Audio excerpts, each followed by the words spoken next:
आज आमर पदमपुर मोर बापा जन्मदिन उपलक्षे आम मैंने गोटे ब्लड डोनेशन कैंप करूँ। तो यहाँ समस्ते देखुवे सब जगह ब्लड अभाव रोचे। गवर्नमेंट चेंज परिवर्तन है जीवन किंतु कार्यक्रम माने हो नहीं पार्बा। तो सब हॉस्पिटल ब्लड अभाव देखा जाऊँ।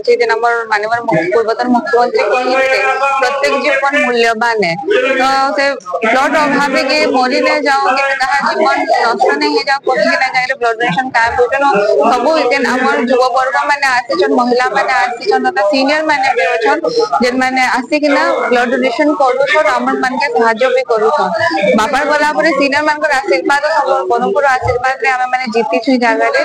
तो मोर बापा जनता ताको जीवन के लोक मान को प्रति सौगीकृत करिते खेलते ही हानि हम ए दिन दा लोक मान को लागे का रखी छु हानि हमर हॉस्पिटल रे फल बंटन हे तार पर लेपर्सी कॉलोनी के से जगह रे भी हम माने फल बंटन करिछु खावा लगे दिया है।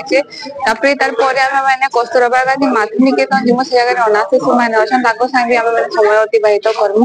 मोर बापा जे जिनिस माने भल पाउतले से सब जे हम माने करूछु ताकि तांकर जेन कहसना मेमोरीज ता अछि हमर मान को मन भीतर सब बेले एंता रखिथिबा आ तांकर आशीर्वाद भी हमर मान को भीतर सब बेले एंता।